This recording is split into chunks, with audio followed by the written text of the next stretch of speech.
Hello everybody. I haven't made a video in a while, but I had to cut this buckle out. So I figured I would show you how handy it is to have a saw and know how to use this. When you get, I tell people this all the time who want to learn this.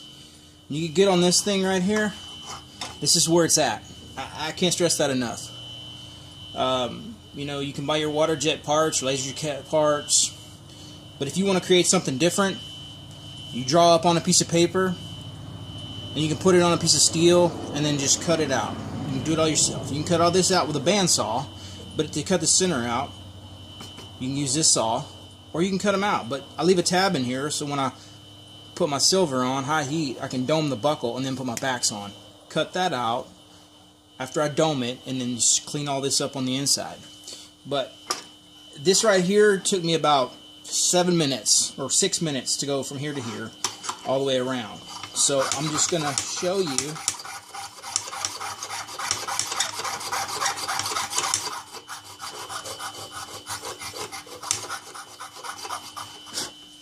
this is cut lube.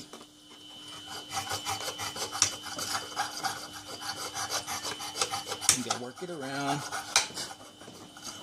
You have to come back over here on the side and come into it just a little bit to give you some room to turn. And this is a number 6 blade, not a aught 6. It's a number 6. It's the biggest one they make that you can get in. But this is 10 gauge steel I'm using. It's 10 gauge steel. See, and then you'll break it. That's fine. I've cut all this out with one blade, so I finally broke it. So now we'll go ahead and put our new one in. Put your buckle in the hole. Squeeze it down with your chest. I can come back over here and start, or I'll just go back. This is a new blade, so it's going to be... I'm glad that did that. I got to go back in the hole.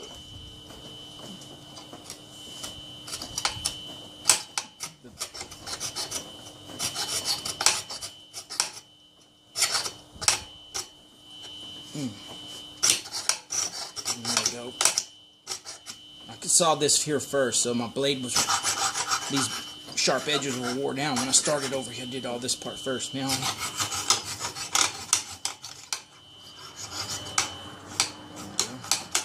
okay, now we'll start over again. Straighten it out. I have to come back over here, and you don't have to really go real perfect on there, because you can line that out with your grinder or with your belt sander. You just want to cut the center out.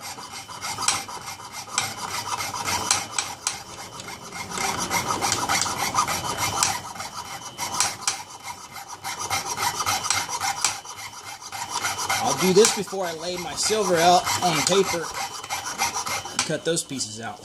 But when you get good with this, cutting through 10-inch and cutting straight and keeping your saw level, going through double sheets of silver is like a slicing through butter, and you got a lot of control of your blade. I'm holding this saw really tight, but it's all one motion, up and down, and I got it in about a 85-degree angle, or I don't know if it's 85. I'm tilted about that much. That's straight. I tilt right there, so I'm sawing forward so I can see my line is going straight. If you saw it this way, straight up and down, you may go wibbly wobbly all over the place. But if you tilt it forward, follow your line, you just keep going through with those motions.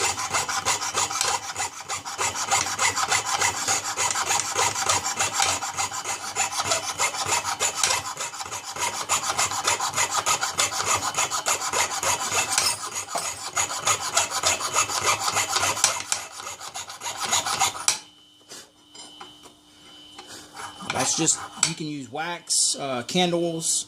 You can buy that cut lube from Rio's. Or you can use little candles like that. It's the same stuff. Candles are really cheap. Just wax.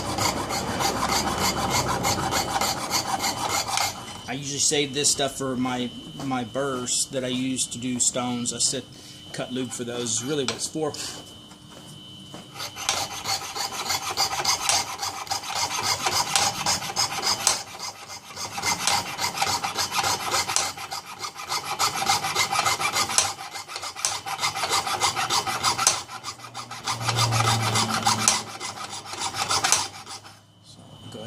Up a little bit. I don't want to break right before I got them done. Just keep sawing into it, and then once I get to the end, I'll straighten my blade up. Make sure it's going to be even cut right into that piece. It's done. Trash. That's it. And that's all there is to it. Now, I drew this buckle up. Never made one this design, so it's a little smaller than my normal ones, 1.5 inch in diameter, but I leave that tab in there so when I put my silver on here and then high heat, and then I dome it, and then spread it, make sure my spread's good, 1.5 inch for the belt to go all the way through, because this back here, without that in there, will fold in and make this maybe 1.5 inch here, but it'll draw it to 1.25 inch here, so then you'll have to go spread it on the vise to get it back even after you dome it. You'll still have to tap that down a little bit, but it doesn't fold in. It holds it. It may fold in up here, but everything else, these pieces will be like that, so it'll be domed. But that's about it.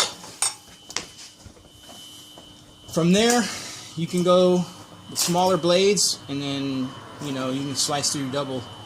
Put your designs on that silver and go through it like nothing. But once the repetition and the control you go through sawing 10 gauge steel really helps your silver when you're sawing silver out. You've got more control of your blade. I can talk to people and look at them and keep on sawing and just glance back at it. I don't have to sit there and watch it. It just, you get a lot of feel for your saw, and you know where your blade is at all times, and how much you need to push, how much you just need to be gentle, especially when you get into sawing really tiny stuff like letters. When you saw little letters out, you're gonna want to be really have a lot of finesse with that. But anyways, hope that helped. Like I said, that right there, as long as video took me to saw that out, this right here, all the way around, took me approximately 6 minutes. So, 10 minutes, 15 minutes, you can have that inside sawed out. Maybe not even that long. Thanks.